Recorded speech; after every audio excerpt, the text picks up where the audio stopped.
அல்ஹம்துலில்லாஹ் அல்ஹம்துலில்லாஹி நஹ்மதுஹு வ நஸ்தஈனுஹு வ நஸ்தக்ஃபிருஹு வ நஊது பில்லாஹி மின் ஷுரூரி அன்ஃபுஸினா வ மின் ஸய்யிஆத்தி அமாலினா மை யஹ்திஹில்லாஹு ஃபலா முதில்ல லஹு வ மை யுضللஹு ஃபலா ஹாதிய லஹு வ அஷ்ஹது அன் லா இலாஹா இல்லல்லாஹு வஹ்தஹு லா ஷரீக லஹு வ அஷ்ஹது அன்ன முஹம்மதன் அப்துஹு வ ரசூலுஹு அம்மா பஅத். கண்ணியத்திற்குரிய எல்லாம் வல்ல அல்லாஹு ஜல்ல ஷானஹு தஆலாவின் நல்லடியார்களே, அமல்களும் அபத்தங்களும் என்ற இந்த தொடர் நிகழ்ச்சியில் தப்லீக் ஜமாத்தில் அமல்களின் சிறப்பு என்ற பெயரிலே ஒரு புத்தகத்தை எழுதி வைத்து கொண்டு அதை வேதத்தை விட முக்கியத்துவம் கொடுத்து படித்து வருகிற நிலையில் அந்த புத்தகம் எவ்வளோ அபத்தமாக இருக்கிறது என்பதை விளக்குவதற்காகத்தான் இந்த தலைப்பிலே சில செய்திகளை சொல்லி வருகிறோம். இந்த புத்தகத்தில் பக்கம் 252 ஒரு செய்தி சொல்லியிருக்கிறார்கள். அது அப்படி படிக்கிறேன். கூபா நகரில் ஒரு விசேஷமான ஜமாத்தினர் இருந்தார்கள். அவர்கள் துஆ செய்தால் உடனே ஏற்றுக்கொள்ளப்பட்டுவிடும். அந்த நகரத்திற்கு அநீதியான அதிகாரி நியமிக்கப்பட்டால் அந்த ஜமாத்தினர் அவனுக்கு எதிராக பத்வா செய்வார்கள். உடனே அவன் அழிந்து விடுவான். இப்படி ஒரு ஜமாத்து கூஃபாவில் இருந்தாங்களாம். கூஃபா நகரத்தில் ஒரு ஜமாத்து இருந்தாங்களாம். அவங்க எப்படிப்பட்ட ஜமாத்துன்னா, அவங்க என்ன கேட்டாலும் அல்லாஹ் கொடுத்துருவானாம். துவா செஞ்சால் ஏற்றுக்கொள்வானாம். யாராவது கெட்ட அதிகாரிகள் அந்த ஊருக்கு நிர்வாகியாக போட்டாங்கன்னா, யாரெல்லாம் இவங்களை அழிச்சிருந்து கேட்பாங்களாம். உடனே அழிஞ்சு போயிடுவானாம். இந்த மாதிரி ஒரு ஜமாத்தினர் இருந்தார்கள் அப்படின்ட்டு முதல்ல ஆரம்பிக்கிறார். இப்படி ஒரு ஜமாத்துங்கிற வகையில் அப்படி அவங்க என்ன கேட்டாலும் நடக்குங்கிற மாதிரி எல்லாம் யாருக்காக கொடுத்துருக்கானா? இல்லை. துவாக்கள் என்பது தனித்தனி நபர்களுடைய உள்ளட்சம், தேவை, அவங்களுடைய அர்ப்பணிப்பு, அதை வைத்து அல்லாஹ் கொடுக்கக்கூடிய ஒரு விஷயம். ஒரு குறிப்பிட்ட ஜமாத்தார்கள், இவர் என்ன தப்லீக் ஜமாத்துக்கு அப்படி ஒரு மதிப்பை உண்டாக்குறதுக்காக வேண்டி ஒரு ஜமாத்தார் இருந்தாங்க. அந்த ஜமாத்தார்கள் என்ன கேட்டாலும் அல்லாஹ் கொடுத்துருவான், அவங்களுடைய எல்லா துவாவும் ஏற்றுக்கொள்ளப்படும் அப்படின்ற ஒரு கான்செப்டை வைக்கிறார். அப்போ இதில் முதல்ல அறிந்து கொள்ள வேண்டிய விஷயம் என்னவென்றால், துவாக்கள் ஏற்றுக்கொள்ளப்படுவதை பொறுத்த வரைக்கும் யாருடைய துவாவை அல்லாஹ் ஏற்றுக்கொள்வான் ஏற்றுக்கொள்ள மாட்டான் என்பதற்கு நம்மளால் கண்டுபிடிக்கவே முடியாது. அல்லாஹ் நினைத்தான் என்று சொன்னால் ரொம்ப ஒரு இறையச்சமுடையவருடைய துவாவையும் கூட ஏற்றுக்கொள்ளாமல் விட்டுருவான். அல்லாஹ் நினைத்தான் என்று சொன்னால் ஒரு சாதாரண மனிதனுடைய துவாவை கூட ஏற்றுக்கொள்வான். இது யூனுஸ் நபியுடைய வரலாறு நமக்கு பெரிய ஆதாரமாக இருக்கிறது. அவங்க யூனுஸ் நபி அவர்கள் மக்களுக்கு பிரச்சாரம் செய்கிறாங்க. கொஞ்சம் பேர் ஏற்றுக்கிட்டாங்க, அதிகமான பேர் ஏற்றுக்கொள்ளவில்லை. பல வகையான பிரச்சாரம் செய்து பார்த்த பிறகு அல்லாஹ்விடத்தில் அவங்க பிரார்த்தனை செஞ்சிடுறாங்க. எல்லா நபிமாரும் அப்படி தான் செஞ்சுருக்கிறாங்க. இறைவா, இவங்களை சரி வர மாட்டாங்க, இவங்களை நீ பார்த்துக்க அப்படின்னு சொன்ன உடனே அல்லாஹ் என்ன செய்கிறான், யூனுஸ் நபி அவர்களை நீனும் உன்னை சேர்ந்தவர்களும் ஊரை விட்டு வெளியேறிடுங்க, அவங்களுக்கு அழிவு வரப்போகிறது அப்படின்ற எச்சரிக்கை கொடுத்த உடனே அவங்க வெளியேறிடுறாங்க. வெளியேறின பிறகு அந்த ஊரை அழிப்பதற்கான சில அறிகுறிகளை எல்லாம் காட்டுறான். அப்போ இந்த ஊர் மக்கள்லாம் கூடி என்ன செய்கிறாங்க, ஆஹா, நம்ம யூனுஸ் சொன்னதை கேட்காம விட்டுட்டோம், அவர் சொன்னபடி இதோ அதாபு வருது, நம்ம ஊர் அழிஞ்சு போயிரும் போல தெரியுது, நம்ம அல்லாஹ்விடத்தில் கெஞ்சுவோம் அப்படின்னு அவங்க அல்லாஹ்விடத்தில் பிரார்த்தனை செய்கிறாங்க. அல்லாஹ் அவங்களுடைய பிரார்த்தனை, இறைவா, யூனுஸ் சொன்ன இறைவனாகிய உன்னை நாங்கள் ஏற்றுக்கொள்கிறோம் அப்படிங்கிற அடிப்படையில் அவங்க துவா செஞ்ச உடனே அந்த இறங்கின வேதனை அது நீக்கப்பட்டுருச்சு.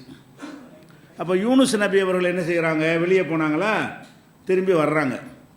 அவங்க என்ன நினச்சிட்டு வருவாங்க, எல்லாம் காலியாக இருப்பாங்க, கெட்டவர்கள்லாம் அழிக்கப்பட்டுருவாங்க, நம்ம நல்ல மக்களோடு போய் ஊரில் போய் குடியேறுவோம் அப்படின்னு வந்தால் ஊரே ஜேன்னு இருக்குது, சந்தோஷமாக, எந்த விதமான அதாபுடைய அறிகுறியுமே இல்லை.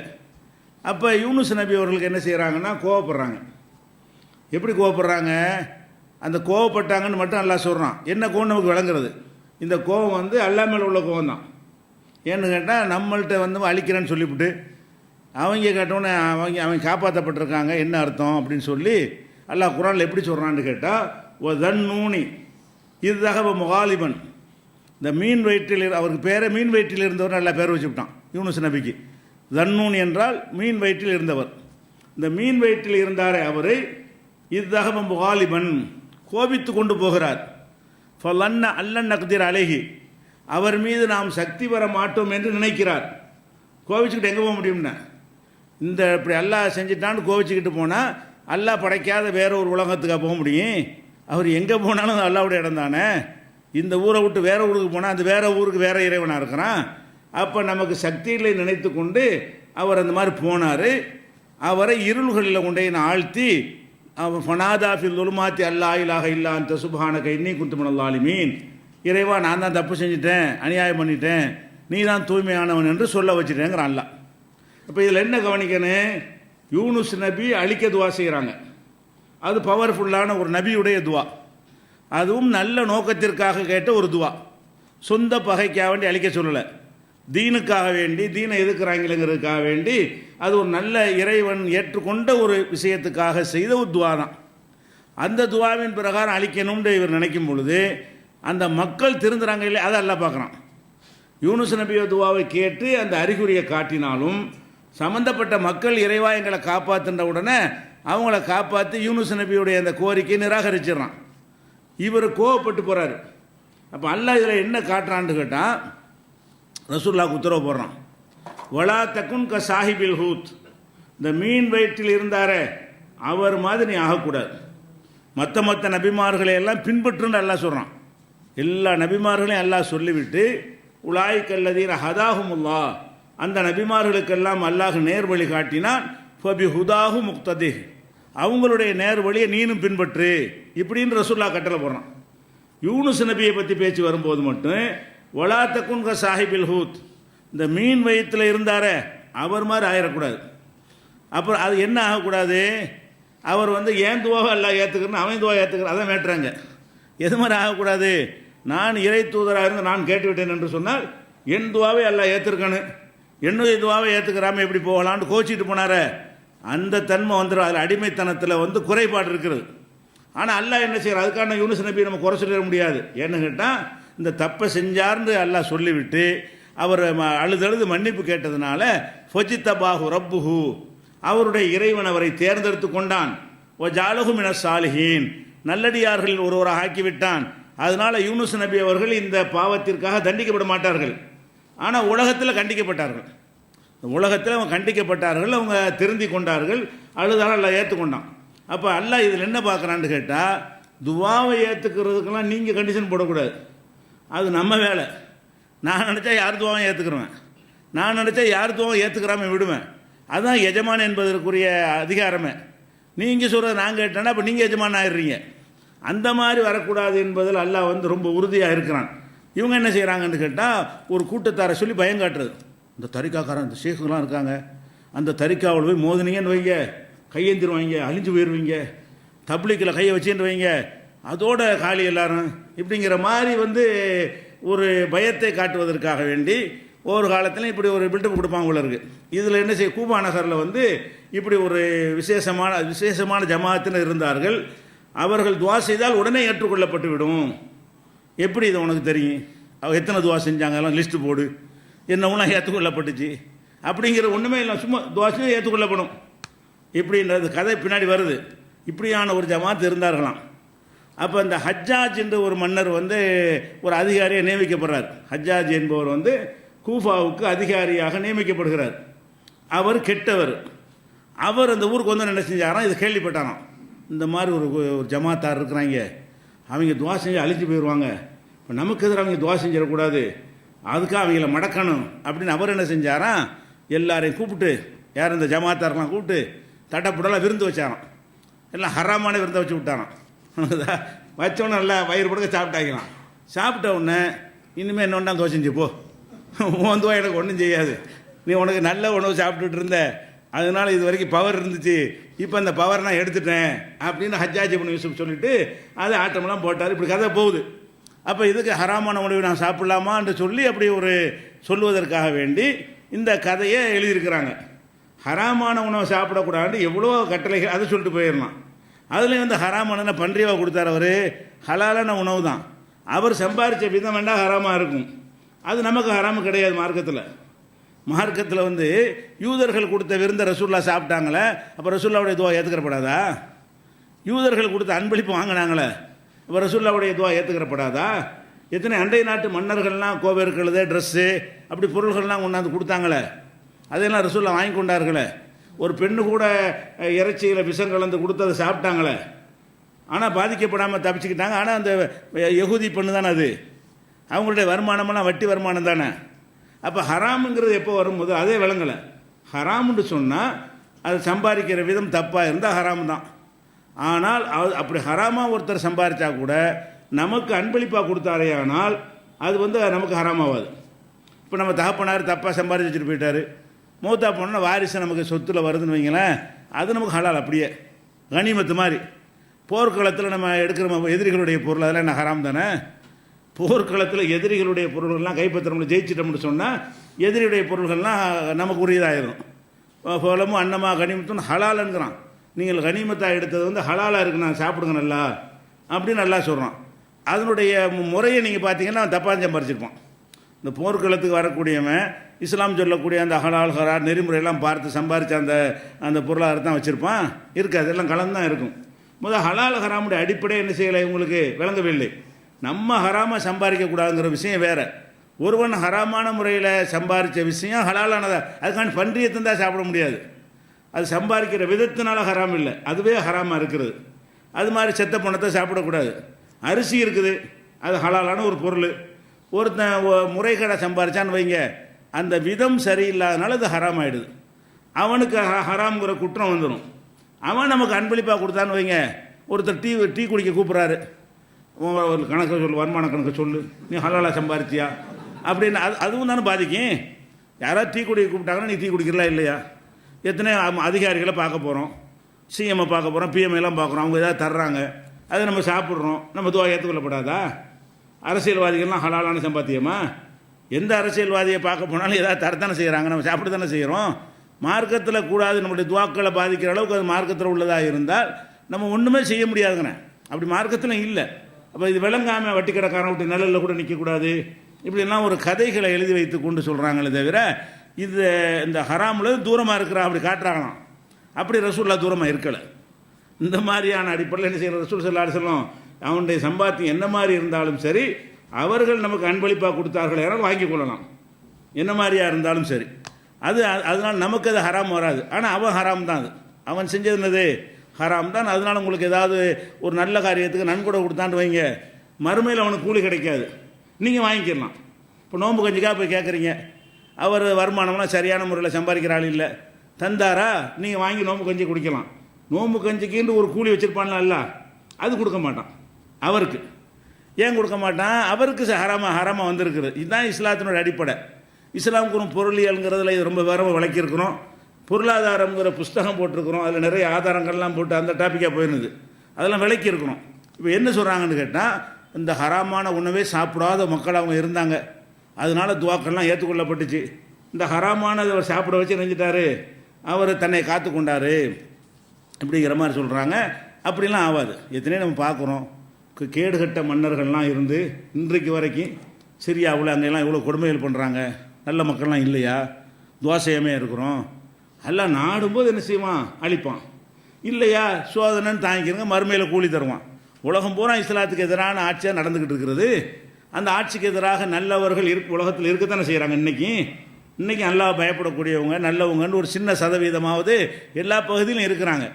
அவங்களும் அல்லாட்ட கேட்கவும் தான் செய்கிறாங்க. ஆனால் கேட்டவனும் தரந்த அவசியம் கிடையாது. நம்ம கேட்குற நம்ம கடமையை கேட்போம். அல்லாஹ் நாடி இதற்கான பரிசு மறுமையில் பெருசாக கொடுப்போம், அவனை மறுமையில் நல்லா தண்டிப்போம் அப்படின்னு நினைப்பானே. ஆனால் அப்படி எல்லாம் விட்டு வைப்பான். கடைசி வரைக்கும் அவனை ஒன்றும் செய்யாமல் கூட என்ன செய்வான்? நல்ல ஒன்று அந்தஸ்தோடவே இறந்து போகக்கூடிய வகையில் கூட எல்லாம் செய்வான். எல்லாம் அங்கே தான் ஜட்ஜ்மெண்ட்டு. இங்கே அப்படி துவா கேட்டு அழிச்சிடுறதுங்கிற மாதிரி எல்லாம் அந்த மாதிரிலாம் வைக்கவே இல்லை. இன்னும் சொல்லப்போனால் இந்த பேசிக்கை ரசூலுல்லாஹ் எப்படி உடைக்கிறாங்க தெரியுமா?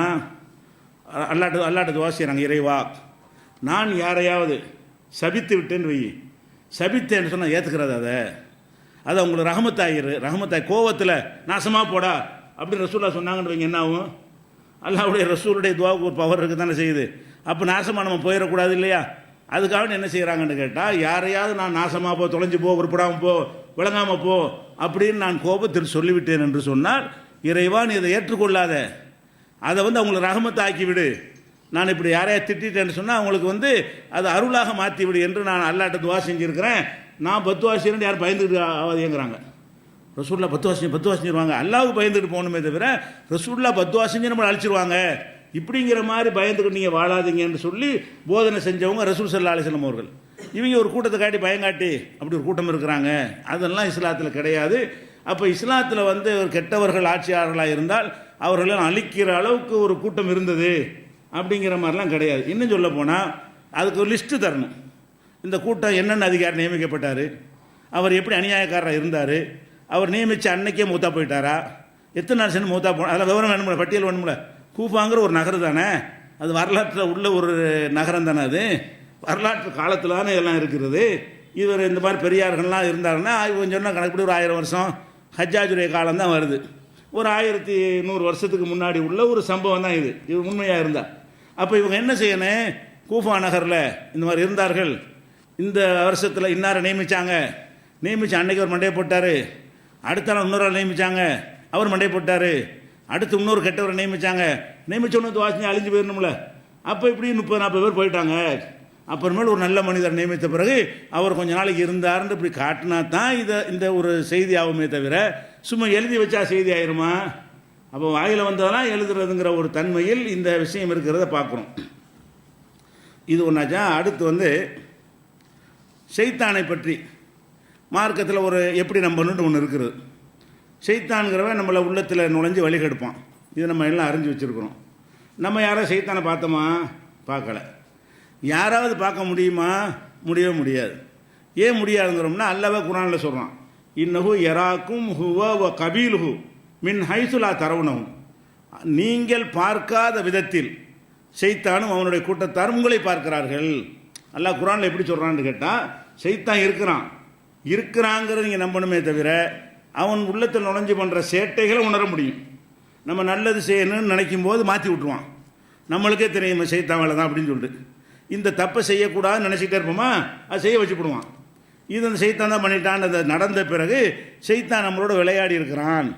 எது மார்க்கத்தில் பாவம்னு சொல்லப்பட்டிருக்குதோ அதை செய்யக்கூடாதுன்னு நினைத்திருந்து கூட நம்மளை தள்ளி விட்டான்னு சொன்னால் ஷைத்தான் நம்மளை கெடுத்திருக்கான். இப்படித்தான் ஷைத்தானை பற்றி நம்ம அறிந்து கொள்ள இயலும்.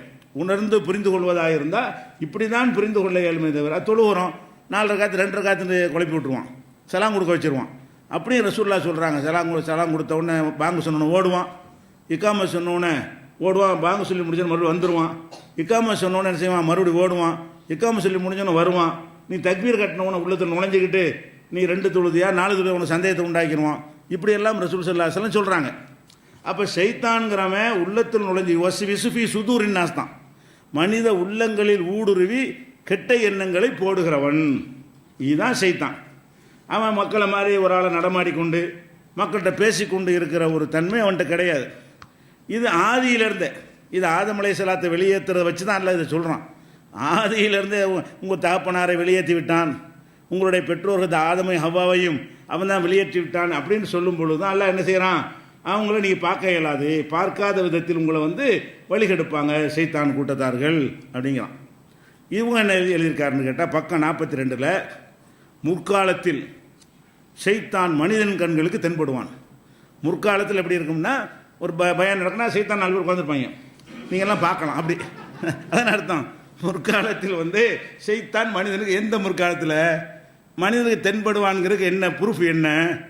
ஆதம் அலைஹிஸ்ஸலாத்தை வெளியேற்றும் போதே சொல்லி அனுப்புகிறான். அல்லாஹ் வந்து நீங்கள் பார்க்காத விதத்தில் உங்களை வழிகெடுப்பாங்கன்னு சொல்லி அனுப்புகிறான். உள்ளத்தில் நுழைந்து ஊடுருவார்கள்னு அல்லாஹ் வந்து சொல்கிறான். அந்த மாதிரி ஒரு அறிவுரை நம்ம குர்ஆனில் சொல்லி இருக்கிறான். இவங்க என்ன செய்கிறாங்க, கதை மாதிரி எழுது சுவாரஸ்யமாக இருக்கணும், அதுக்காக ஒரு கதை.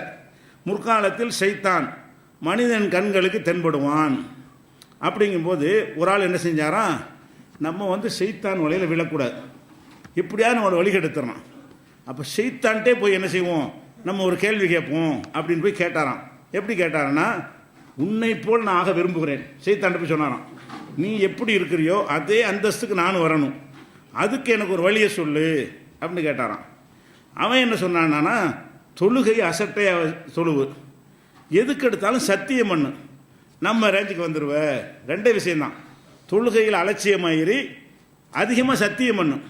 இந்த 2 செஞ்சேன்னு வை நம்ம தரஜா உனக்கும் கிடைச்சிடும், சைத்தான் தரஜா நீ வந்துடுவ அப்படின்னு. அவர் என்ன செஞ்சாரான், சைத்தானை ஜெயிச்ச மாதிரி, இனிமேல் இதில் நான் கவனமாக இருந்துக்கிறேன், இந்த ரெண்டை செஞ்சால் தான் உன்னே மாதிரி ஆகுவேன், இந்த ரெண்டுலையும் நான் ஒன்று விழவே மாட்டேன், தொழுகையில் கரெக்டாக இருப்பேன், அதே மாதிரி சத்தியமே செய்ய மாட்டேன் அப்படின்னு சைத்தான்ட்ட சொன்னவுடனே, ஆஹா என்னை போட்டு வாங்கிட்டியப்பா நீ, சைத்தான் சொன்னானா அப்படி சொன்னாராம். இது வரைக்கும் என்னிடத்தில் இந்த மாதிரி இருந்து கேள்வி கேட்டு என்னிடத்தில் வாயை யார் புடுங்கினதே இல்லையே, இந்த மாதிரி செய்து விட்டாயேன்னு சொல்லி அவன் என்ன செய்யானா, அப்போ சொன்னானா, இவ்வாறு தந்திரமாக எவரும் என்னிடமிருந்து விஷயத்தை தெரிந்து கொண்டதில்லை, அதனால் இனிமேல் யாருக்கும் உபதேசம் செய்ய மாட்டேன் அப்படின்னு சொல்லிட்டானா. இப்போ நான் என்ன கேட்குறேன், சைத்தான்லேருந்து தப்பிக்கிறதுக்கு வழி குரான் இல்லையா? சைத்தான் இருக்கிறான்னு சொல்லக்கூடிய அல்லாஹ் வந்து எதெல்லாம் சைத்தானுக்கு பிடிக்கும் என்பதையெல்லாம் நமக்கு சொல்லி தந்துட்டான், எதெல்லாம் வந்து அல்லாஹ்வுக்கு பிடிக்கும் என்பதையும் சொல்லி தந்துட்டான். சைத்தானுக்கு பிடிச்ச எல்லா காரியத்தையும் விட்டு விலகி இருக்கணுமே தவிர இந்த ரெண்டு தான் சைத்தான் உழைப்பது. சைத்தானே ஜெயிக்கிறாருன்னு ரெண்டே விஷயம் தானா, மீது என்னென்னா செஞ்சுக்கிறான். வட்டிலாம் வாங்கலாமா? அப்போ வட்டிலாம் வாங்கினா நான் ஒரு நல்லவர் ஆயிடுவார். அப்போ ரெண்டே ரெண்டு விஷயத்தை அவர் என்ன செஞ்சாரான், இது ரெண்டு செஞ்சால் நீ நம்ம அந்தஸ்துக்கு வந்துடுவ அப்படின்னு சொன்னார்னு இருக்குது. முதல்ல இவன் கேட்டவன் நல்லவனாக இருப்பானா? இவரெல்லாம் மகானா. அவன்கிட்ட கேட்டு நல்லவர் ஆவதற்காக வேண்டிய வழியை யார்கிட்ட போய் கேட்குறாரு? ஷைத்தான்ட்ட கேட்குறாரு. இது அல்லாஹ் வழி காட்டாமல் இருந்தால் கேட்கலாம். அல்லாஹ் வேதத்தை தந்திருக்கிறான். இந்த ரசூலுல்லாஹ்வுக்கு முந்தின காலமாக இருந்தால் கூட அவங்களுக்கு ஒரு வேதம் இருக்கும், அவங்களுக்கு ஒரு நபி வந்திருப்பாங்க, அவங்களுக்கு ஒரு போதனை இறைவன்றிருந்து வந்து தான் இருக்கிறது. அப்போ எல்லா காலத்திலையும் அல்லாட்டிருந்து வகி வந்திருக்கும் போது அந்த வகியின்படி நடந்துட்டு போக வேண்டியதானப்பா. சைத்தானை ஜெயிச்சிடலாம்ல. சைத்தானுடைய வலையில் விழாமல் இருப்பதற்குரிய எல்லா வழியும் சொல்லித்தரப்பட்டிருக்கிறது. ஒவ்வொரு நேரத்தையும் அவுது பில்லாஹி மினஷ் ஷைத்தான், குரானை ஓதும்போது கூட அவுது பில்லாஹி மினஷ் ஷைத்தான் ரஜீம் அதை சொல்லிட்டு நம்ம என்ன செய்கிறோம், அல்லாஹ்வுடைய வேதத்தை ஒரு சைத்தானை விட்டு அல்லாட்ட பாதுகாப்பு தேடுறோம். அப்போ சைத்தானை விட்டு அல்லாட்ட பாதுகாப்பு தேடுகிறதுங்கிற ஒரு அம்சத்தில் நமக்கு வழிகாட்டுதல் இருக்கிறது. ஒருத்தன் கோவப்படுறான், அப்போ கோவப்படும்போது ரசூலுல்லாஹ் என்ன செய்கிறாங்க, பார்த்துட்டு இருக்கிறாங்க. ரொம்ப கோவத்தில் நான் நரம்பெலாம் புடைச்சிக்கிட்டு ரொம்ப கடுமையான கோவத்தில் ஒரு ஆள் இருக்கார், இவருடைய கோவத்தை அடக்கிற விஷயம் எனக்கு தெரியும் அப்படின்னு ரசூலுல்லாஹ் சொல்கிறாங்க. என்னன்னு கேட்டவுடனே அவுது பில்லாஹி மினஷ் ஷைத்தானிர் ரஜீம் சொன்னார், என்னால் கோபம் அடங்கிடும் அப்படின்னு ரசூல் சொல்லார். கோபம் வருதுன்னு வைங்களேன், சைத்தான் அந்த வேலையை பார்க்கணும். அவுது பில்லாஹி மினஷ் ஷைத்தானிர் ரஜீம் சொன்னீங்கன்னு சொன்னால் அப்படியே நார்மலாக இறங்கிடுவீங்க. இந்த ப்ரெஷரு பல்சர் எல்லாம் இறங்காது, கரெக்டாக போயிடும், நார்மலாகிடும். உடலுக்கு நல்லது, கோபமும் போயிடும். அப்போ இப்படி சைத்தான்கிட்டேருந்து தப்பிக்கிற இந்த வழி வரைக்கும், சாதாரண கோபத்திலேருந்து வெல்லக்கூடிய வழி வரைக்கும் அல்லாஹ்வுடைய ரசூல் நம்ம காட்டி தந்திருக்கும் போது இந்த ஆளி அவன்கிட்ட போய் கேட்குறாரு, சைத்தான் மாதிரி ஆகுற வழியை கண்டுபிடிச்சி அதை செய்யாமல் இருக்க போகிறாராம். அப்போ நான் கேட்குறேன், சைத்தானுக்கு தெரியாதோ? சைத்தானுக்கு அல்ல என்ன பவரை கொடுத்துருக்குறான், உள்ளத்தில் நுழைஞ்சி நம்ம நல்லது செய்ய நினைச்சாலும் அவனுக்கு தெரிஞ்சு அதை மாற்றி விட்றான். அவன் யுவஸ்விசுஃபி சுதூரின்னாஸ். அப்போ அவன் அந்த ஆளுடைய உள்ளத்துலேயும் அவன் இருக்கிறான். இவர் சைத்தான் நேரடியாக வந்து கேட்குறாரு, அந்த சைத்தான் வந்து உள்ளத்துலேயும் ஆதிக்கம் செலுத்தக்கூடியவனாக இருக்கிறான். இவர் கேட்கும் போதே மேப்படியா அதுக்கு தான் கேட்க வரான் ஆள் அப்படின்னு தெரியாதப்ப. அப்படிப்பட்ட பலவீனம் வந்தால் எல்லாம் சைத்தானை ஜெயிச்சுட்டு போயிடலாமே. சைத்தான்கிறவன் ஒன்றும் தெரியாதவனா எல்லாம் படைக்கலை, பவர்ஃபுல்லான ஒரு எதிரியாக தான் எல்லாம் என்ன செய்கிறான், கொடுத்துருக்குறான். அதை ஜெயிக்கிறதுக்கு தான் எல்லாம் கூலியும் பெருசாக நமக்கு தந்துருக்கிறான். அதனால் இப்போ சைத்தானே இவர்கிட்ட கேட்டு தான் தெரிஞ்சுக்கிட்டு ஏமாந்த மாதிரில வருது. சைத்தான் வந்து ஏமாந்து போன மாதிரி என்ன செய்யுது, அவர்கிட்ட வாயை பிடிங்கி நல்லடியாராக இருக்கிற வழியை கண்டுபிடிச்சிட்டாரு அப்படிங்கிறது. அப்போ இப்படியெல்லாம் எதை பற்றியும் இல்மு இல்லை, ஒரு மடத்தனமான ஒரு சைத்தனை பற்றி இல்மு இல்லை, துவாக்கள் ஏற்றுக்கொள்ளப்படும் கண்டிஷன் அதை பற்றியும் அறிவு இல்லை. இவர்கள்லாம் மார்க் இது மாதிரியான விஷயத்தை மார்க்கம்னு போதித்தால் என்ன எங்கே போய் முடியும்? பழைய எப்படி நம்ம ஜீரோலேருந்து ஆரம்பிக்கிற மாதிரி வந்துடும். இப்படி போனாங்கன்னு வைங்களேன், மாதிரி ஆரம்பத்துலேருந்து சொல்கிற மாதிரி வந்துடும். எல்லாம் சிறுக்கு விதத்து மூழ்கி போயிடுவாங்க. இது ஒன்றாச்சு. அதுக்கடுத்து செத்து போனாலும் உசுரா போன கதையை பாருங்கள். செத்து போனாலும் உசுராக முடியுமா? அது ஏழாது. அது மாதிரி அல்லாஹ் சில நேரத்தில் நாடி இப்படி செஞ்சுருக்கிறான். இறந்து போன ஆளை வந்து அவனுடைய வல்லமையை கொண்டு ஒரு ஆளை 100 வருஷம் மூத்தாக்குனேங்கிறான் அல்லாஹ். ஒரு ஆள் என்ன செய்கிறாரு, பயணப்பட்டு போயிட்டுருக்கிறாரு. அந்த வீடு அந்த ஊர்லாம் வந்து பாலடைஞ்சு போய் கிடக்கிறது. அப்போ அவர் என்ன சொல்கிறாரு, அண்ணா யுஹி ஹாதிஹில்லாஹு பாத மௌத்திஹா, இந்த ஊர் இந்த மாதிரி நாசமாக போச்சு, அல்லாஹ் எப்படி இதை ஹயாத்தாக்குவான், உயிராக்குவான், எப்படி செழிக்க செய்வான்னு அவர் நினைக்கிறார். அப்போ அல்லாஹ் என்ன செய்கிறான், உடனே இப்போ அமாத்தஹுல்லாஹு மேத்தாமின் 100 வருஷத்துக்கு அல்லாஹ் மௌத்தாக்கிட்டான். அவரை மௌத்தாக்கி ஆளை போட்டுனா உயிரே இல்லை. அப்போ 100 வருஷத்துக்கு பிறகு அப்படி கிடக்கிறாரு, பாடியெல்லாம் கெட்டு போகலை. ஒரு கழுதையில் கூட வந்திருந்தார் பிரயாணம் பண்ணி, கழுதையெல்லாம் மக்கி எலும்புலாம் மண்ணாக போயிடுச்சு. அப்போ அவருடைய சாப்பாடெலாம் கெட்டு போகலை. இப்படி ஒரு டிஃப்ரெண்ட்டான ஒரு வித்தியாசமான ஒரு அதிசயத்தெல்லாம் ஏற்படுத்தி 100 வருஷத்துக்கு பிறகு எழுப்பி கமலை பிஸ்தான்னு கேட்குறான், எவ்வளோ நாள் இருந்திருக்குன்னு. என்ன ஒரு நாள் இருந்திருக்கேன், அவர் 100 வருஷம் அப்படி கிடந்திருக்கார் போனோமா. அப்போ இப்படி அல்லாஹ் குர்ஆனில் சொல்லி காட்டுறான். இது அவனா வல்லமையை கொண்டு அல்லாஹ் என்ன செய்ய முடியும், இறந்தவரை உயிராக்குவான், உயிரானால இறக்கவும் செய்வான். அது அல்லாஹ்வுடைய தனி வல்லமையை பொறுத்தது. அது மாதிரி ஈசா நபி அவர்கள் அவங்க இறை தூதர்னு நிரூபிக்கிறதுக்காக வேண்டி அவங்களுடைய பிறப்புலையே ஒரு சாரார் சந்தேகப்பட்டதுனால சில அதிசயங்களை கொஞ்சம் அதிகம் செஞ்சு காட்ட இருந்துச்சு. அவருடைய பிறப்பே சந்தேகப்பட்டாங்கல்ல, தகப்பை இல்லாமல் பிறந்தார்னு சொன்னால் இவர் ஒரு சரியான பிறப்பு இல்லை அப்படின்னு சொல்லி யூதர்கள் சந்தேகப்பட்டாங்க. அவதூறு பிரச்சாரம்லாம் பண்ணினாங்க. அதுக்காக எல்லாம் என்ன செஞ்சான்னு கேட்டால் நோயாளிகளை பேச வைக்கிறது, ஊமையை பேச வைக்கிறது, குஷ்டத்தை நீக்கிறது, இறந்தவர்களை உயிர்ப்பிக்குதல்னு சில அற்புதங்களை அவர் கொடுத்தான் அல்லாஹ்வுடைய உத்தரவு கொண்டு. இது நடந்திருக்குது. ஆனால் மற்றபடி இறந்தவர்களை உயிராக்குறதுங்கிறது யாருக்கா கிடைக்குமா? நபிமார்கள் காலத்தில் அற்புதம் என்கிற வகையில் அல்லாஹ் கொடுத்துருப்பானே தவிர அல்லாட்ட பர்மிஷன் வாங்கி செய்கிறவங்களுக்கு தான் இந்த அற்புதம்ங்கிறது நடக்கும். ரசூல்லா காலத்துக்கு பிறகு அல்லாட்ட யாரும் பர்மிஷன் வாங்க முடியுமா? 30 முடிஞ்சு போயிடுச்சு. அப்போ அவுலியாக்களுக்கு நடக்கும், பெரியார்களுக்கு நடக்குங்கிறதே கிடையாது. சின்ன அற்புதம் கூட நடக்கிறதுக்கு வாய்ப்பு கிடையாது. இப்போ என்ன நடக்குதுன்னு கேட்டால் இந்த சம்பவத்தை பாருங்கள். உம்மு குல்சூம்னு ஒருத்தங்க இருந்தாங்களாம். அவங்களுடைய கணவர் நோய்வாய்ப்பட்டு சுயநினைவு இல்லாமல் கடந்தாராம்.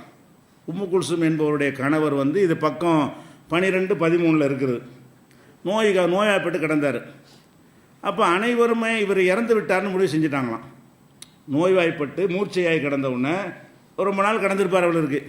அதனால் இவர் ஆள் போயிட்டார், உசுறு இல்லை அப்படின்னு முடிவு பண்ணிட்டாங்க. அப்படி பண்ணுறதா இருந்தால் என்னென்னு கேட்டால் அப்படி இருந்திருக்கார் உடல், மூச்சு கிச்சனா இல்லை. மூச்செல்லாம் வந்துருந்தால் முடிவு எடுக்க மாட்டாங்கல்ல. உணர்வற்று போனதோட செத்துட்டான்னு இப்போ முடிவு எடுப்பாங்க. மூச்செல்லாம் நின்று போனால் தான் முடிவு எடுப்பாங்க. ஹார்ட்டு துடிப்பு எதுவுமே இல்லாமல் இருந்திருக்கு. உடனே உம்மு சுலைம் என்ன செஞ்சாங்க, உம்மு குல்சும் என்ன செஞ்சாங்களாம், எழுந்து போய் உடனே தொழுதாங்களாம். இவர் செத்துட்டாருங்கிற எல்லாரும் சொல்லும் பொழுது அவங்க போய் தொழுகையில் ஈடுபட்டாங்களாம்.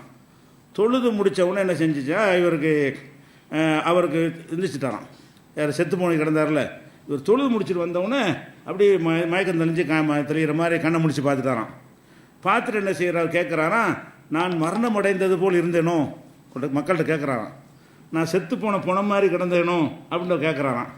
ஆமாம் அப்படி தான் இருந்தீங்க. அப்போ அவர் சொல்கிறாரா, என்ன சொல்கிறாருன்னா, 2 மலக்குகள் வந்தாங்க என்கிட்ட. அல்லாஹ் உன்னை விசாரிக்க போகிறான்னு கூப்பிட்டு போனாங்க. உயிரை எடுத்துகிட்டு போயிட்டாங்களாம். 2 மலக்குகள் உயிரை உன்னை விசாரிக்க வேண்டி இருக்கிறது என்று அழைத்து சென்றார்கள்.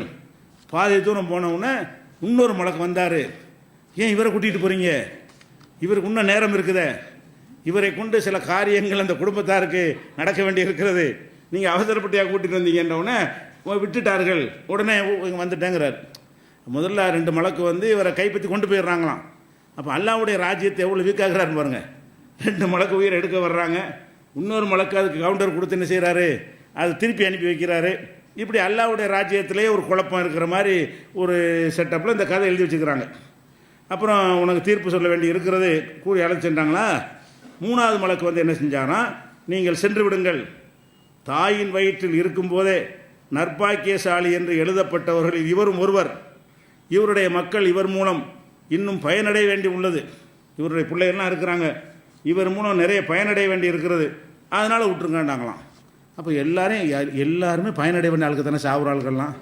இப்போ நான் செத்துட்டேன்டா, என்னை கொண்டு என் பிள்ளைய பயனடைய நிலையெல்லாம் நான் விட்டுட்டு போகிறேன். நீங்கள் செத்தலாம் அப்படித்தானே. சாவுற யாராக இருந்தாலும் அவரை கொண்டு மக்கள் பயனடையும் நிலை இருக்கா இல்லையா?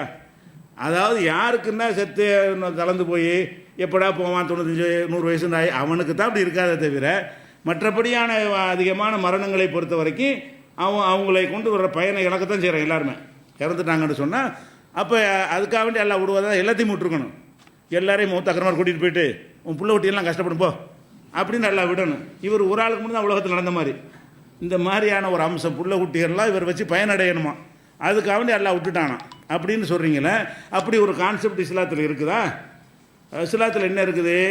அல்லாஹ் குர்ஆனில் சொல்லி காட்டுக்கிறான். 7:34 வசனத்தில் லா யஸ்தாஹிரூன சாத்தன், மௌத்துன்னு வந்துருச்சுன்னு சொன்னால் ஒரு செகண்ட், ஒரு வினாடி பிந்த மாட்டார்கள், முந்த மாட்டார்கள், அவ்வளோதான் விஷயம். அதே மாதிரி இதே கருத்தை 10:49, 16:61, 34:30 இந்த வசனத்துங்கள்லாம் சொல்லப்படுது. எப்படி வருது? மரணம் வந்து விட்டது என்று சொன்னால் முந்துதலும் கிடையாது, பிந்துதலும் கிடையாது, அதுக்கு துல்லியமான ஒரு கணிப்பு இருக்கிறதுன்னு அல்லாஹ் சொல்கிறான். இங்கே ஒரு சரியான குழப்பம் நிலவுது. இவரை மௌத்தாக்குறன்னு எல்லாம் முடிவெடுத்தான்னா மௌத்து ஆகிருக்கணும். மௌத்தாக்க முடிவெடுத்தானா, விட்றதுக்கு முடிவெடுத்தானா, 2 பேர் வாண்டு கூப்பிட்றாங்க, ஒரு ஆள் போய் போண்டு சொல்கிறாரு. அப்படின்னா இது என்ன ஒரு தெளிவற்ற ஒரு நிலையாவில் இருக்குது. அல்லாஹ்வுடைய எந்த ஒரு ஹுக்குமாச்சும் அப்படி இருக்குமா? நம்மளே இந்த பல கடவுள்களை பற்றி சொல்லும்போது என்ன சொல்லுவோம்? நாசமாக போயிருங்கிறோம். ஒரு ஆர்டரில் இருந்தால் தான் உலகம் ஒழுங்காக இருக்குமே தவிர, ஒருத்தன் செய்யுமா ஒருத்தன் செய்யாதம்மா 2 கடவுள் அடிச்சுக்கிட்டான்னா நம்ம நாசமாக போயிடுவோம்ப்பா அப்படின்னு கேட்குறோமே. அந்த மாதிரியான விஷயத்தை இவங்க இந்த மலக்குகளை வச்சு விளையாடுறாங்க. எந்த மலக்காக இருந்தாலும் சொந்த கருத்து இருக்கா மலக்குக்கு. மலக்கை பொறுத்த வரைக்கும் லா யாசூனல்லாஹ மா அமரகும், உத்தரவு விடப்பட்டதை மீற மாட்டார்கள். எஃபாலுன மா யூமரும், கட்டளையிடப்பட்டதை தான் செய்வார்கள். அல்லாஹ் குர்ஆனில் சொல்கிறான். மலக்குகளை பொறுத்த வரைக்கும் பிடிச்சிக்கிட்டு வாண்டு அல்லாஹ் சொன்னா தான் 2 பேர் வந்திருப்பாங்க. அல்லாஹ் சொல்லிட்டு வந்திருக்கும் போது இன்னொருத்தர் போய் தடுப்பாரா? அவர் அல்லாஹ் சொன்னதான் போய் தடுப்பார். அப்போ அல்லாவே என்ன செய்யறான்னா ட்ராமா பண்ணுற மாதிரி வருது. அப்படியான ஒரு விஷயம்லாம் கிடையாது. அது போக உயிரை வாங்குறதுக்கு ஒரு மலக்கு தான், 2 பேர்லாம் வரமாட்டாங்க. உயிரை வறக்கிறது எப்படி வச்சுருக்கான்ல, குல்யத்தை வஃபாக்கும் மலக்குள் மௌத்தில்லதி உக்கிலபிக்கும், உங்களுக்கு என்று நிர்ணயிக்கப்பட்ட மலக்குள் மௌத்து உங்கள் உயிரை கைப்பற்றுவார். என்னையை கைப்பற்றுறதுக்கு ஒரு ஆள் எல்லாம் வச்சுருக்கிறான். அவருக்கு ஆர்டர் வரை வெயிட் பண்ண, அதான் வேலையே அவருக்கு. எப்போ தூக்குங்கிற தூக்கிட்டு போகிறான்ல. அப்போ அந்த மலக்குகளை எல்லாருக்கும் ஒரு ஆள் நியமித்து வச்சுருக்கிறான். நம்ம அனைவருக்கும் இன்னொரு 100 வருஷம் கழிச்சு நீ மூத்தா போனாலும் சரி, இப்போயே அவர் உங்கள்கிட்ட இருக்கிறார். எதுக்காண்டி இருக்கிறாரு? எப்போ ஆர்டர் வரணும்னு காத்துட்டே இருக்கார். அவருக்கும் தெரியாது. அவர் தெரிஞ்ச அந்த விஷயம் அவருக்கு மறைவானது தெரிஞ்சதாயிரும். நியமித்து வச்சுருப்பான். சொல்லும்போது தூக்கிட்டு வந்துடுவான்ல. அப்போ உங்களுக்காக நியமிக்கப்பட்ட மலக்குள் மௌத்து உங்கள் உயிரை கைப்பற்றுவார் அப்படின்னு இருக்கும் பொழுது, இங்கே 2 மலக்கு பிடிச்சிட்டு போயிருக்காங்க உயிரை. வேறு கைப்பற்றிட்டு போனது எத்தனை பேர்? 2 மலக்கு பிடிச்சிட்டு போனாங்கன்னு வருது. ஒரு ஆளுக்கு 2 மலக்கு நியமிக்கப்படவே இல்லை. அதுபோக ஒஹும் லாயு ஃபர்ரி தூண் தவப்பத்து ஒரு சொல்லுனா, நம்முடைய மலக்குமார்கள் உயிரை கைப்பற்றுறது எப்படி இருக்கும்னு கேட்டால், ஒஹும் லாயு ஃபர்ரி தூண், அந்த பணியில் கடுகளவும் குறை வைக்க மாட்டார்கள். 6:61 எல்லாம் சொல்லி காட்டுறான். உயிரை எடுத்துகிட்டு வாண்டா எடுத்துகிட்டு போயிடுவாங்க. தோற்று போகிறது, ரிட்டர்ன் ஆகி போகிறது, யாரோ சொன்னாங்கன்னு கேட்டு போகிற அந்த விளையாட்டுலாம் என்ன இல்லை, அது நடக்கவே நடக்காது. அப்போ இவங்க என்ன செய்யணும், நல்லா எடுத்துகிட்டு வான்னு சொல்லி இருந்தால் எடுத்துக்கொண்டே கொடுத்துருக்கணும். ஒரு ஆள் இடையில மறிச்சாருன்னா நீ என்ற மறிக்கிற அல்லாவில் என்ன எடுக்க சொல்லியிருக்கிறான் அப்படின்னு அவர் கேட்டிருக்கணும். அப்போ விட்டு அடிக்கிறது. இந்த மனுஷன் ஒரு பிதட்டி இருக்கலாம், ஏதோ மயக்கத்தில் கடந்திருக்கலாம், எந்திரிச்சு உளறி இருக்கலாம். அப்படி ஏதோ ஒரு சம்பவத்தை வைத்துக்கொண்டு அதுக்கு இஸ்லாமிய கலரை பூசி செஞ்சுருக்காங்க, எழுதி வைத்திருக்கிறார்கள். இந்த மாதிரி அவர் அவங்க இதுக்கு என்ன தொழுதார்கள் பற்றிலாம் தொழுத உடனே அவர் எந்திரிச்சு விட்டார். அதை விட வேடிக்கை என்னென்னு கேட்டால், இவர் இப்படிலாம் வந்தார்ல, 1 மாதத்தில் மற்ற போயிட்டான். அவர் அதை என்ன சொல்லி விட்டுட்டு போனார்? அந்த மலைக்கு விட்டுட்டு போனது இவரை கொண்டு பிள்ளையெல்லாம் பயன்பெற வேண்டி இருக்குது அப்படின்னு சொன்னால், ஒரு 10 வருஷம் 5 வருஷம் இருந்தால் தானே ஏதாவது பயன்பட முடியும். போனாலும் மெட்டைக்கு கடைக்கு கூட்டிகிட்டு 1 மாதத்தில் மறுபடியும் போயிட்டாராம். 1 மாதத்தில் இறந்து விட்டார்னு அதில் எழுதியிருக்கிறாங்க. அப்போ ஒரே 1 மாதம் தான் அவர் கொடுக்கப்பட்டிருக்கு. ஓகே, உயிரை கைப்பற்றி விட்டு ரிட்டர்ன் பண்ணி 1 மாதம் இருந்திருக்காரு. இந்த 1 மாதம் இல்லாம கூட என்ன பெரிய இழப்பு குடும்பத்துக்கு. ஒரு 5 வருஷம் 10 வருஷம் இருந்தால் குடும்பத்தார் பயனடைஞ்சிருக்க முடியும். பொய்யை எழுதும்போது எப்படி மாட்டிக்கிடுவாங்க. அது உண்மை எழுதான் கரெக்டாக இருந்துக்கிட்டு இருக்கும். பொய் தானே, வாயில் எழுதி விட வேண்டியது. இப்படியான இந்த கதைகளால் என்ன நன்மை? இது நீங்கள் மலக்குகளையும் தப்பாக நினைக்கிறீங்க, அல்லாவையும் தப்பாக நினைக்கிறீங்க, செத்தம் உயிராகுவான் என்பதையும் நீங்கள் தப்பாக நினச்சிக்கிட்டு இருக்கிறீங்க. அது மாதிரி தொழுத ஒன்று செத்த ஒரு உயிரை தொழுக வேண்டியது கடமைன்னு இருக்கிறது. தொழுத ஒன்று எந்திரிச்சு உட்காண்டாராம். அவர் செத்துட்டார்னு சொன்னோன்னு நம்ம என்னஞ்சாங்க தொழுதாங்கன்னா தொழுவலாம். எதுக்கு தொழுவலாம்? இறைவா அவருடைய பாவத்தை மன்னிச்சிக்க அப்படிங்கிறதுக்காகவே தொழுவலாம் இல்லையா? அவர் எந்திரிச்சு உட்கார வைக்கிறதுக்காக சொல்ல முடியுமா? அப்படி இஸ்லாத்தில் இருக்குதா? அப்போ இந்த மாதிரி பொய்யான ஒரு வாக்குறுதி கொடுக்கறது, இப்படி எல்லாம் கலந்த விதத்தில் இந்த கதை எழுதி வைத்திருக்கிறத பார்க்குறோம். இதுவும் ஒரு அபத்தம். இந்த மாதிரி விஷயங்கள்லாம் பதியப்படுமையானால் அவங்க மார்க்கத்தில் இருக்க மாட்டாங்க, மார்க்கத்தை விட்டு தூரமாக போய்கொண்டே இருப்பார்கள். அதே மாதிரி இப்போ லைலத்துல் கத்ரை பற்றி அன்றைக்கி சொன்னோம். அதில் ரமலான் மாதத்துலாம் இருக்குது, அது ஒரு நாளுங்கிறது. அந்த லைலத்துல் கத்ரை பற்றி சூரத்துல் கத்ர் சூறார்கள் என்னான்னு சொல்லலாம். அதில் எல்லாம் என்ன சொல்கிறான்னு கேட்டால், தனஸ்ஸலுல் மலாயிக்கத்து ஒரு ரூஹ், இந்த லைலத்துல் கத்ர் இரவில் மலக்குகளும் இறங்குவார்கள், ரூஹும் இறங்குவார். ரூஹு இறங்குவார்னு வருது. இந்த ரூஹுண்டா யார் என்று கேட்டால், குரானை பூரா நீங்கள் எடுத்து பார்த்தீங்கன்னாலும் ஹதீஸை பார்த்தாலும் அவர் ஜிப்ரீலுக்கு தான் ரூஹுங்கிற பேர். ரூஹுங்கிறது யாருக்கு உள்ளது? ரூஹு என்று, ரூஹுல் குதுஸ் என்று சொல்லப்படுறதெல்லாம் யாருக்கு தான் சொல்லப்படுது? ரூஹு தான் உனக்கு இந்த குரானை அருள் உன்னுடைய உள்ளத்தில் போட்டார்னு வரும். நஸல பிஹி ரூஹுல் அமீன். ரூஹு தான் உனக்கு இந்த குரானை வந்து உள்ளத்தில் போட்டார்னா, உள்ளத்தில் குரானை போட்டவர் யார்? ஜிப்ரீல் தானே. அப்போ ஜிப்ரீல் மூலமாக குரான் அருளப்பட்டதை பேசும் பொழுது அல்லாஹ் என்ன சொல்கிறான்? ரூஹு இறக்கினார் அப்படின்னு சொல்லி காட்டுறான். அப்போ ஜிப்ரீல் அலைஹிஸ்ஸலாத்தை தான் ரூஹு என்று சொல்வார்கள் என்று குரான் முழுசுமே அவரை பயன்படுத்தப்பட்டிருக்கு. அதே மாதிரி ரூஹை கொண்டு அல்லாஹ் பலப்படுத்தினான் ஈசா அலைஹிஸ்ஸலாத்தை, ஐயதுஹு பி ரூஹி மின்ஹு. அது மாதிரி அவனுடைய ரூஹை கொண்டு அவரை வலுப்படுத்தி இருந்தான் அப்படின்னு அல்லாஹ் சொல்லி காட்டுறான் ஈசா நபியை. அதே மாதிரி வந்து அர்சல்னா இலைஹா ரூஹனா, மரியம் அலைஹிஸ்ஸலாமுக்கு அந்த குழந்தை உண்டாகும் நேரத்தில் வந்து நம்முடைய ரூஹை அனுப்பினோம் அப்படிங்கிறான். அது ஜிப்ரீலை தான் குறிக்கிறது. இப்படி அந்த ஜிப்ரீலை தான் அந்த ரூஹுங்கிற வார்த்தையினால அல்லாஹ் வந்து சுட்டி காட்டுகிறான். அப்போ லைலத்துல் கத்ர் இரவுல வந்து ஜிப்ரீலும் வானவர்களும் இறங்குகிறார்கள். இந்த குரானை அவர் தானே கொண்டு வந்தார். ஐயா அவர் இறங்குற விசேஷம் அல்லாஹ் சொல்கிறான்னு கேட்டால் அவர் தான் கொண்டு வந்தார் குரானை. அதுக்காண்டி அவரையே திருப்பி ஒரு என்ன செய்கிறது, ஒரு ஆண்டும் லைலத்துக்குள்ள போய் இறங்கிட்டு வா, நீ தானே குரானை கொடுத்த, நீ குரான் கொடுத்த பிறகு என்ன இருக்குன்னு பார்த்துட்டு வாங்கிறது ஒரு சிம்பாலிக்காக காட்டுவதற்காக கூட இருக்கலாம். அப்போ வானவர்களும் இறங்குகிறார்கள், ஒரு ரூஹும் இறங்குகிறார் அப்படின்னு இருக்கிறது. இதில் எல்லாருமே அதில் ஜிப்ரீல் தாங்கிறதுல மாற்று கருத்துலாம் இல்லை. இவர் என்ன செய்கிறாருன்னா, இந்த ரூஹும் இறங்குகிறார்கள் என்று பல விளக்கங்கள் இருக்கிறது. அவற்றில் ஒரு விளக்கம் என்னவென்று சொன்னால், அது ஈசா அலைஹிஸ்ஸலாத்தை தான் குறிக்கிறது. இது மலக்குகளும் இறங்குகிறார்களாம். ஈசா அலைஹிஸ்ஸலாம் உயர்த்தப்பட்டிருக்காங்க, ஈசா நபி அவரும் பூமிக்கு வந்துடுறாராம். அவர் எப்போ வருவார், எதுக்கு வருவாருங்கிற வரைக்கும் அல்லாஹ் என்ன செய்கிறான், குர்ஆனில் பல இடங்களில் சொல்லி காட்டுறான். ஓ இன்னஹுல் இல்முல் லிஸ்ஸா, அவர் வந்து கியாமத்து நாளின் அடையாளமாக இருக்கிறார் அப்படின்னு இருக்கிறது. அவர் இறங்கக்கூடிய நேரம் வந்து தஜ்ஜால்லாம் வந்து உலகத்தை குழப்பிக்கிட்டு இருக்கிற அந்த கடைசி காலத்தில் தான் அவர் இறங்குவார். அவர் இறங்கும் போது உலகம் அழியும் கட்டத்தில் தான் இருக்கும். இவங்க என்ன சொல்கிறாங்க, அப்போ லைலத்துல் கத்ரில் இறங்குவார்னா ரசூல்லா காலத்திலேயே ஒரு 10 லைலத்துல் கத்ர் வந்திருக்குல்ல மதீனாவுக்கு போன பிறகு. அதுக்கு முந்தைய ஒரு 13 லைலத்துல் கத்ர் வருதுன்னு வைங்க. இந்த சூறா இறங்கின பிறகு வச்சா கூட ஒரு 10 வருஷம் ரசூல்லாலாம் பார்த்துருக்கணும் ஈசா நபியை இறங்கினாங்கன்னா. அப்போ ரசூல் ஸல்லல்லாஹு அலைஹி வஸல்லம் சொல்கிறாங்க, எப்போ இறங்குவார், கியாமத்து நாளுக்கு நெருக்கத்தில் மரியமுடைய மகன் ஈசா வந்து ஹக்கமன் அதுலன், நீதி செலுத்தவராகவும் நேர்மையானவராகவும் உங்களுக்கு வந்து இறங்குவார் அப்படின்னு ரசூல் ஸல்லல்லாஹு அலைஹி வஸல்லம் சொல்கிறாங்க. அப்போ அவர் எங்கே இறங்குவார் என்பதெல்லாம் கூட அந்த வழிமுறைகள் பூராவுமே ஹதீஸில் சொல்லப்பட்டிருக்கிறது. அப்போ இப்படி ஒருத்தன் ஈசா நபியை தான் குறிக்குன்னு சொன்னால் என்ன செய்யணும், இது பொய். ரூஹுங்கிற ஈசா நபி எப்படி குறிக்கும்? ரூஹை கொண்டு ஈசாவை பலப்படுத்தணும்னு குர்ஆனில் வசனம் இருக்குது. வேற ரெண்டு வழங்குது. ஈசா தான் ரூஹுன்ற அர்த்தமாக இருந்தால் ஈசா நபியை பற்றி அல்லாஹ் பேசும்போது ஐயதஹு பிரூஹி மின்ஹு, அவரை ஈசா நபி தன்னுடைய ரூஹை கொண்டு ஜிப்ரீலை கொண்டு அல்லாஹ் வலுப்படுத்தி இருந்தான், அவருக்கு பக்கபலமாக ஜிப்ரீல் இருந்தார் அப்படின்னு குர்ஆனில் சொல்லும் பொழுது ஈசா நபி வேற ரூஹு வேற என்று குர்ஆனில் தெளிவாக விளங்குறது. இதுக்கு மாற்றமாக ஒருத்தர் சொல்லியிருந்தார்னு சொன்னால் உளர்னதை எடுத்து பதிவு செய்ய தேவையில்லை. அப்படி பதிவு செஞ்சு இருந்தால் இது ஒரு பைத்தியக்காரத்தை உளர் இருக்கு, ஆதாரம் மட்டும் உளர் இருக்கிறாரு, இது போன்ற உளர்களை நாம் எடுத்துக்கொள்ளக்கூடாது அப்படியாவது எழுதணும். அப்போ யாராவது பெரியார்னு சொல்லி குர்ஆனுக்கு மாற்றமாக பேசினாலும் அதை ஒரு மார்க்க கருத்தாக பதிவு செய்வது, அதை நம்புறவங்க நம்பிட்டு போன்னு விடுவது, இப்படியான ஒரு தன்மை வந்து இந்த புஸ்தகத்தில் இருப்பதற்கு இது ஒரு 269ஆம் பக்கத்தில் இது எழுதி வைத்திருக்கிறார்கள். இப்படி பார்க்குறோம். அதுபோக ஒரு பெண்ணு, இது பக்கம் 75, அவங்க என்ன செஞ்சாங்களாம், அழுது, இப்போ பார்த்தா அழுதுகிட்டே இருப்பாங்களாம் அல்லாஹ்வுடைய நினைவில். அழுது என்னாச்சுன்னா ஒரு கண்ணு பார்வை போயிடுச்சான்.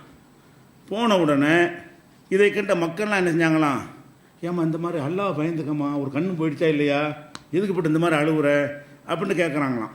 நான் ரொம்ப அழுதானே அந்த கண்ணு போயிட போகுது அப்படின்னு சொன்ன உடனே அந்த அம்மா வந்து தத்துவம் சொல்லலாம், இப்படி இது ஒரு கண்ணு போச்சுல, இது சொர்க்கத்து கண்ணாக இருந்தால் அல்லாஹ் வந்து வேறு கண்ணு எனக்கு தரப்போகிறான், இது நரகத்து கண்ணாக இருந்தால் போயிட்டு போகுது.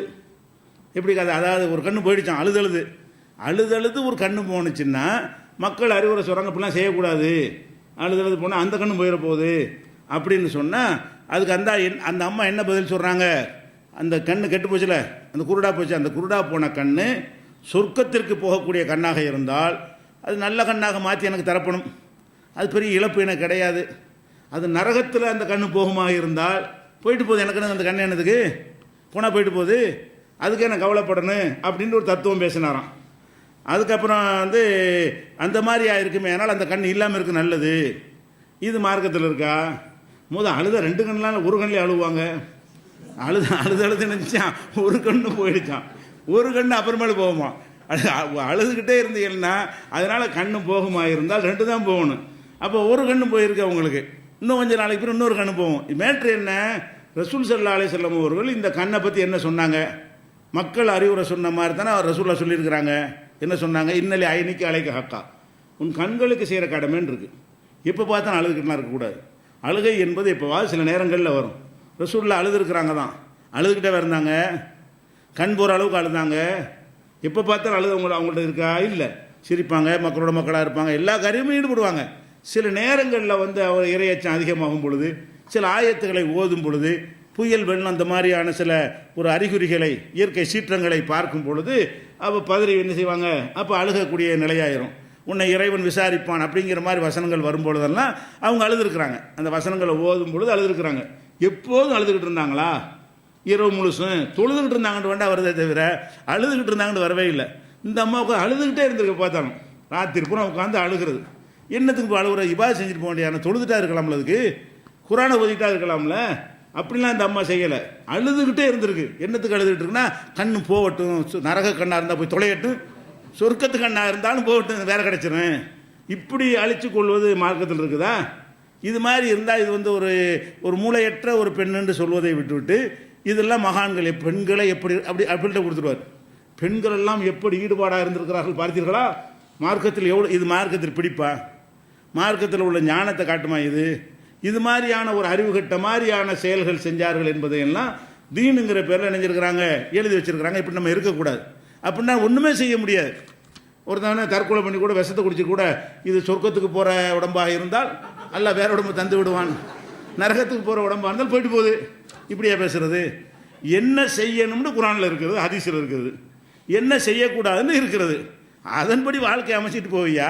நீனா வந்துக்கிட்டு நான் கண்ணை அழிச்சிக்கிறவன், கையை அழிச்சிக்கிறவன், காலை அழிச்சிக்கிறவன், ஒருத்தன் கையை போட்டு வெட்டுறான். ஏன்டா வெட்டுறேன்னு கேட்டால், சொர்க்கத்துக்கு போகிற கையாக இருந்தால் வேறு கை கிடைக்கும், நரகத்துக்கு போகிற கையாக இருந்தால் போயிட்டு போகுது, இங்கே இல்லாமல் போயிட்டு போகுது. அந்த கை இருந்து என்ன இல்லாமல் இருந்து இது தத்துவமா? இது ஒரு கான்செப்ட் எடுத்துக்கிற முடியுமா? இப்படி யாரும் நடக்க முடியுமா? அப்போ இஸ்லாம் என்பது அவ்வளோ அழகான மார்க்கம், அறிவுபூர்வமான மார்க்கம். அதில் வந்து பைத்தியக்காரத்தனமான உளறல்களை எல்லாம் எழுதி வைத்து கொண்டு அது தீன் என்ற ஒரு போர்வையில் ஒரு வேதம்ங்கிற அளவில் கொண்டு போய் என்ன செய்கிறாங்க? போதிக்கிறத பார்க்கணும். இது 75ஆம் பக்கத்தில் இருக்கிறது.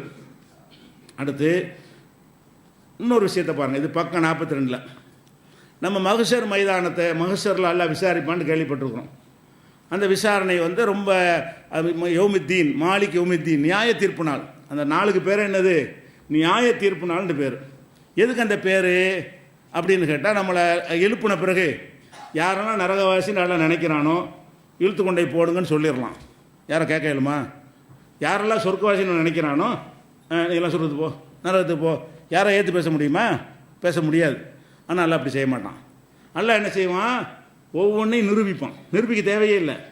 நம்மள்கிட்ட ஒரு புஸ்தகத்தை கொடுப்பான், நம்மள்கிட்ட வைக்கிறதுக்கு அவன் கழுத்துலையும் மாட்டி தொங்க விட்டுருக்கேங்கிறான். ஒவ்வொருத்தனுடைய கழுத்துலையும் அவனுடைய பதிவேடு இருக்கிறதுங்கிறான்.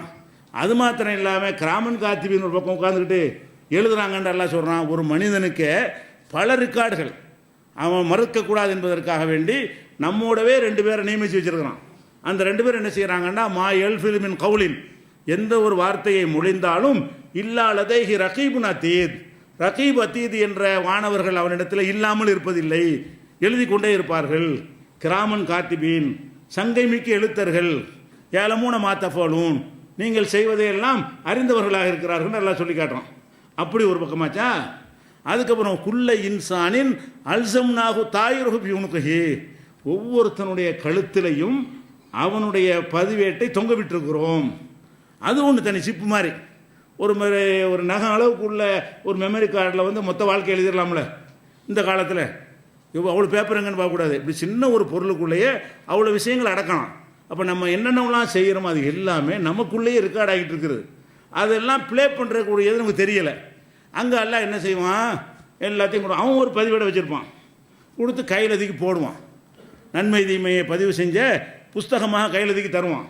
இக்கிற கிதாபக, உன்னுடைய புத்தகத்தை படித்து பார். கஃபாபி நப்சிக்கல் யௌம அலைக்க ஹசீபா, உன்னை பற்றி மதிப்பிடுவதுக்கு நீனே போதும், நான் மார்க் போடணும். இதுக்கு என்ன போடலாம் நீனே சொல்லு. ஒரு கோழி முட்டை அளவுக்கு எழுதியிருக்கான், ஒரு பேப்பரில் இருக்கான்னு வைங்களேன், அவன்கிட்ட பேப்பரை கொடுத்துட்டு இதுக்கு என்ன போடலாம் நீனே சொல்லு. அவனே என்ன செய்வான்? இது கோழி முட்டை தான் சொல்லிடுவான். அந்த மாதிரி அவ்வளோ தெளிவாக இருக்குமா. அந்த ஒவ்வொரு தீர்ப்பும் எப்படி இருக்கும்னு கேட்டால், இக்கரை கிதாபக ஓம் புஸ்தகத்தை நீ படி, இப்படி தான் நல்லா தீர்ப்பளிப்பான். யாரையும் விசாரிக்காமல் போட்டாலும் நீதி தான். ஏன்னா உண்மையை தான் எல்லாம் செய்கிறான். மனிதன் மாதிரி பொய் சுமத்தி அவதூறு சொல்லி எல்லாம் நம்ம சுமத்த போகிறது இல்லை. இருந்தாலும் நீனே அதை விளங்கணும், நீனே அதை புரியணும், உன் குற்றத்தை நீ மறுக்க இயலாமல் ஆகணும் அப்படிங்கிறதுக்காக எல்லாம் என்ன செய்கிறான்னு கேட்டால், அவ்வளவு துல்லியமாக நியாயம் தான் காட்டுற மாதிரி. வெளியேருந்து ஒரு தந்து பார்த்தா கூட இவ்வளவு நியாய தீர்ப்பு இருக்காது அப்படிங்கிற மாதிரி நடக்குங்கிறது இஸ்லாமிய கான்செப்ட் அடிப்படை. அப்போ என்ன செய்வான்னா, இப்படி கூப்பிட்டு வச்சுற ஒருத்தனையாக கூப்பிட்டு என்ன செய்வானா, சில பேருக்கு ரகசியமாக சிலருக்கு விசாரிப்பானா. வாடான்னு கூப்பிட்டு தனியாக எல்லோரும் இருப்பாங்க, அவனுக்கு மட்டும் கேட்குற மாதிரி, நீ அதை செஞ்சியா, ஆமாம், இதை செஞ்சியா அப்படின்னு ஒன்றா கேட்பானா. ஒன்று மறுக்கல, ஆமாம் ஆமாம்மாண்ணா, இதையெல்லாம் நீ அங்கே செஞ்ச, நான் மறைச்சிட்டேன், இங்கேயும் உன்னை மறைச்சிருப்போ அப்படி பண்ணல.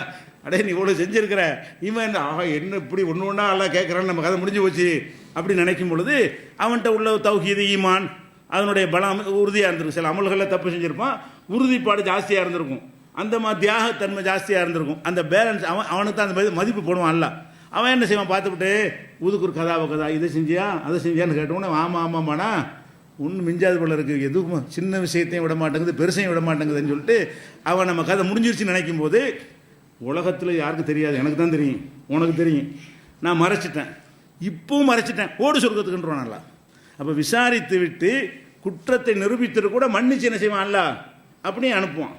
அதே மாதிரி இந்த புஸ்தகத்தை கையில் வாங்குறான் பாருங்க, அவன் என்ன செய்வான், மாலிகாதல் கித்தாப், இது என்னடா பதிவேடு, லா யுகாதிரு சகீரத்தன் உலா கபீரத்தன், சின்னதையும் விட மாட்டேங்குது பெருசையும் விட மாட்டேங்குது, எல்லாம் பதிவாக இருக்குதே அப்படின்னு அவன் சொல்லுவான். அப்படிங்கிற மாதிரி எல்லாம் நல்லா சொல்லி காட்டுகிறான். அப்போ மறுமை நாளில் இப்படித்தான் விசாரணை நடக்கும் என்று இருக்கும் பொழுது, இவங்க மறுமை நாள் விசாரணை எப்படி கேலி கூத்தாக்குற சம்பவம் பக்கம் 42 இருக்குது. ஒரு விஷயத்தை மறந்து போயிட்டேன், நேற்று சொன்னோன்ல, அதை நீங்கள் என் டைம் முடிஞ்சு வச்சு இப்போ தான் ஞாபகம் வருது. அதனால் நாளைக்கு அதை சொல்லுவோம். நம்ம முறிது வாங்க போனது, அந்த ஜக்கரியா மௌலானாட்ட முறிது வாங்கின விஷயத்தையும் நாளைக்கு சொல்லுவோம். இன்றைக்கி இந்த மஷூரா இந்த மஹ்ஷர் மைதானத்தில் விசாரணையை எவ்வளோ கேலி கூத்தாக்கி இருக்கிறார்கள் என்ற விஷயத்தை இன்ஷா அல்லாஹ் நாளைக்கு பார்ப்போம்.